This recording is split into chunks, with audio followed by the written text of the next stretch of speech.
Vous êtes bien sur Grand Lille TV, bonjour à toutes et à tous, bienvenue en cette matinée du mardi 13 septembre. Il est très exactement 7 heures, voici tout de suite le journal de la rédaction avec d'abord les titres et du cinéma dans cette édition et l'équipe du film Bienvenue à bord qui était hier en direct sur notre antenne.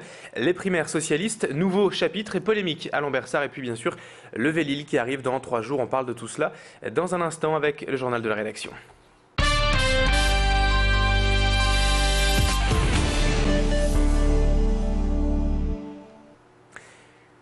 Et on commence donc cette édition avec du cinéma puisque toute l'équipe du film Bienvenue à bord était à Lille hier et ils sont passés sur notre antenne. Le nouveau film de Franck Dubosc avec Valérie Lemercier et Gérard Darmon qui sortira le 5 octobre prochain. Le réalisateur Éric Lavenne était également présent pour nous présenter, et donc en direct hier sur Grand Lille TV, cette comédie qui prend place à bord d'un bateau de croisière où Valérie Lemercier, DRH de la compagnie maritime, embauche Franck Dubosc, chômeur pas toujours clairvoyant, par vengeance après avoir été renvoyé par son patron. Vous imaginez la suite, mais pour en parler, Élodie Bernachon a donc eu le plaisir de rencontrer l'équipe du film et notamment la star de ce long métrage, Franck Dubosc, hier. Je vous propose de réécouter une partie de cette interview.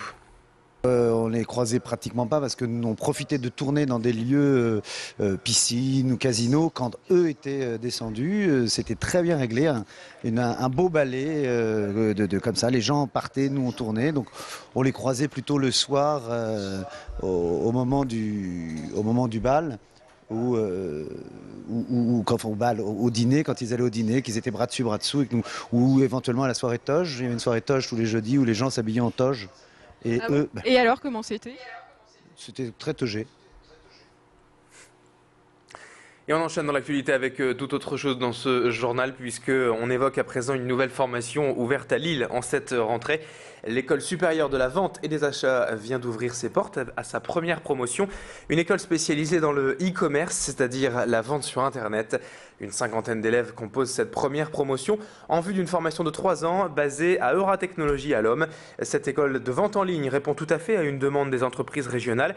Ici où la vente à distance est une tradition avec La Redoute ou les 3 Suisses. Depuis 2009, notez également que le nombre d'acheteurs via Internet a encore progressé de près de 20% et cela n'est évidemment pas près de ralentir. Explication à propos de cette formation avec Jean-Benoît Petitot, formateur en e-marketing, rencontré par Julien Antoine. Demain, le catalogue qu'on reçoit aujourd'hui des grands VPCistes, eh bien, ce sera tout simplement des sites web. Le catalogue, lui, est voué à disparaître parce qu'il laisse simplement une image, une photo, à un moment donné, des produits proposés par l'entreprise sans avoir la possibilité d'animer très facilement les ventes sur tel produit. Alors qu'aujourd'hui, le web offre cette souplesse, cette réactivité qu'il n'y avait pas il y a quelques années. Et où, effectivement, la communication à distance via tout ce qui était mailing papier tend vraiment à aller vers la communication web, par les sites internet, par les newsletters, par les échanges sur les réseaux sociaux. En bref, le tout récent secrétaire d'État chargé des Français de l'étranger auprès du ministre des Affaires étrangères, David Douillet, sera dans la métropole lilloise aujourd'hui. Il doit venir visiter le service universitaire régional des maladies infectieuses et du voyageur et s'entretenir notamment avec les professionnels du service au centre hospitalier de Ron de Tourcoing. Politique à présent avec les primaires socialistes qui approchent, mais d'ici le premier tour du 9 octobre, rien ne sera décidément simple pour le Parti socialiste. À Lambersart, par exemple, il aura fallu attendre 1 mois et demi pour savoir si une salle allait être allouée par les sympathisants socialistes. Finalement, ce sera la salle de la cité familiale de la rue Jean Levasseur qui sera prêtée contre rémunération à hauteur minimum de 1 euro par votant. Au total, environ plus de 200 euros seront donc demandés aux socialistes et ce par week-end. Et malgré cela, dans cette salle, il n'y aura que 2 bureaux de vote à la place des 4 demandés par les socialistes lambersartois. D'où une petite polémique depuis quelque temps entre les élus de la ville. Et je vous propose d'ailleurs d'écouter un élu socialiste de Lambersart, Jérôme Roussel, rencontré par Clément Carion. Il fait le point donc sur l'organisation de ces primaires dans la ville. À Lambersart, on bénéficie d'un seul lieu qui est la salle de la cité familiale, rue Jean Levasseur, dans lequel il y a 2 salles. Donc on aura 2 bureaux de vote pour ces primaires. Le premier bureau de vote va regrouper ce qu'on appelle les bureaux républicains de 1 à 9, donc là où les gens vont voter pour les élections républicaines. Et le deuxième bureau va regrouper les bureaux de 10 à 19 dans les élections républicaines. Allez, on termine cette édition avec le Vélil qui sera très bientôt dans les rues. Vendredi, 800 vélos en libre service et 3000 en prêt longue durée seront lancés dans la métropole lilloise. Aujourd'hui, alors que les stations et les bornes continuent de sortir de terre, on procède au dernier réglage de la machine et tout sera normalement prêt pour le jour J. Les vélos devraient arriver ces jours-ci dans les stations. Et vendredi, de nombreuses animations sont prévues pour le lancement en grande pompe du Vélil. Un village Vélil sera installé sur la Grand Place ce samedi avec beaucoup d'animations et de surprises. Un jeu de piste est également prévu le dimanche. Clément Carion a rencontré Olivier Barre, le chef de projet Vélil à Transpol.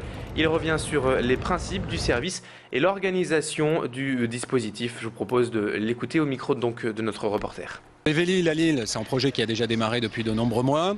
D'ores et déjà, il est possible de s'abonner sur le site vélil.fr et dès vendredi matin, les premiers vélos commenceront à circuler sur le territoire de la métropole.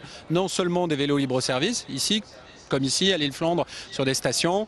80 stations seront disponibles, 800 vélos des vendredis matins. Mais il y aura aussi des vélos en location longue durée, donc en vélo que vous pouvez louer et avoir chez vous pour tous vos déplacements. Donc ceux-là seront aussi distribués à partir de vendredi matin et ils sont accessibles bien sûr à tous les habitants de l'île métropole. Voilà, c'est la fin de cette édition. Il est 7h06 en ce mardi matin. Bon réveil à toutes et à tous. Merci d'être en notre compagnie donc pour suivre ensemble l'actualité de la métropole lilloise. Dans un instant, on va faire un coup d'œil sur la météo, l'infotrafic et votre nouveau rendez-vous carburant. Tout cela dans une poignée de secondes. Restez avec nous.